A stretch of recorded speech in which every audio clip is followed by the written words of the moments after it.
ये है शांतपुर गांव, जहां खेत सोना उगाते थे, पर उसका अधिकार एक ही आदमी के पास था, जमींदार सेठ धर्मपाल। ये जमीन मेरी है, गांव के लोगों का पसीना भी मेरा है। ठाकुर, लगान दोगुना कर दो। सुनते हो, पिछले महीने की मेहनत का पैसा भी नहीं मिला। बेटी रमा को तो शहर के वैद्य को दिखाना है।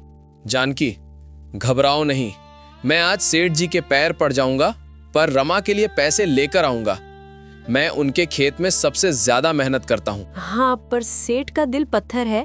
अब भगवान तुम्हारा साथ दे। मैं अभी जाता हूँ।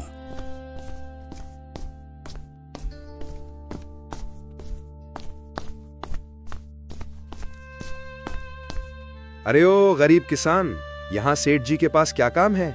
ठाकुर साहब, मुझे सेठ जी से मेरी फसल की पिछली कमाई और कुछ अग्रिम पैसा चाहिए। मेरी बेटी बीमार है। अग्रिम?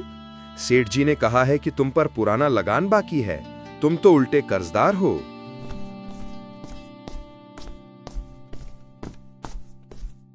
क्या माजरा है? सेठ जी, लगान मैं दे दूंगा, पर रमा के लिए 5,000 रुपए दे दीजिए। मैं आपके खेत में 2 गुना काम करूंगा। तुम जैसे आलसी लोग सिर्फ रोने और मांगने के लिए पैदा होते हो।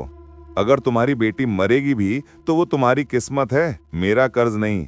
सेठ जी, आप जमींदार हैं पर भगवान नहीं। आपका दिल। मेरे दिल की चिंता मत कर ठाकुर, इसे धक्के मारकर बाहर निकालो। और सुनो, इसे कल से मेरी जमीन पर मत आने देना।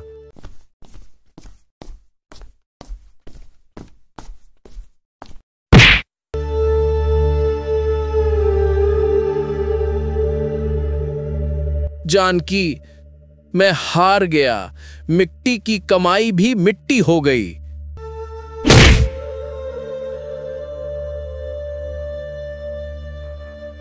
रमेश, मिट्टी कभी झूठ नहीं बोलती। बाबा, मैं मेहनत करके भी गरीब हूं। सेठ ने मेरी बेटी को मरने के लिए छोड़ दिया। सेठ धर्मपाल का अहंकार उसके दिल को अंधा कर चुका है।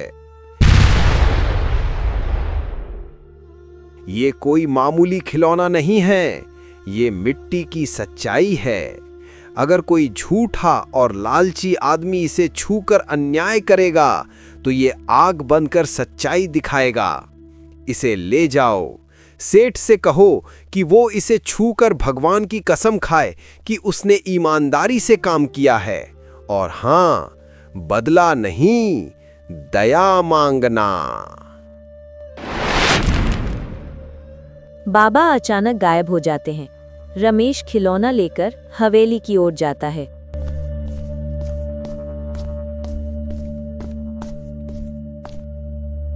तुम फिर आ गए? तुम्हें शर्म नहीं आती? सेठ जी, बस इस मिट्टी की बैलगाड़ी को छू कर कहिए कि आपने मेरे साथ कोई अन्याय नहीं किया। हाँ, मैंने बिल्कुल अन्याय नहीं किया। मैं पूरे गांव का मालिक हूँ। खिलौना बैलगाड़ी अचानक लाल होकर जलने लगती है। सेठ की हथेली बुरी तरह जलती है और कमला धुएं से भर जाता है। आग! ये क्या है? सेठ जी, ये जादू है। मैं जानता हूं आप देवता हैं।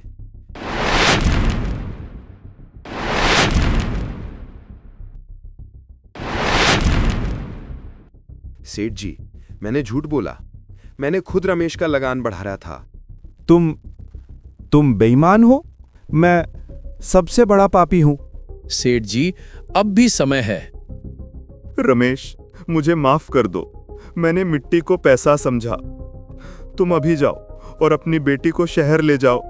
ये लो 1 लाख रुपए। सेठ जी, आपका दिल बदल गया, यही असली दौलत है। इस गद्दार दीनों को गांव से बाहर निकालो। रमेश, तुम आज से मेरे मुखिया हो। तुम सभी किसानों के लगान और कमाई का हिसाब रखोगे। मैं अपनी पूरी ईमानदारी से काम करूंगा। रमेश पैसे लेकर भागता है। सेठ धर्मपाल गहरी सोच में बैठते हैं। मैंने कितने किसानों को लूटा है, कितनी बेटियों को तड़पाया है। ठाकुर दीनों गांव से निकाले जाने पर नहर का पानी खेतों की तरफ से मोड़ रहा है। ये फैसला गलत है। मैं सेठ को बर्बाद कर दूंगा, पानी रोक दूंगा। रमेश और सेठ धर्मपाल वहां आ जाते हैं। दीनू, रुक जाओ, तुम पूरे गांव को सजा क्यों दे रहे हो?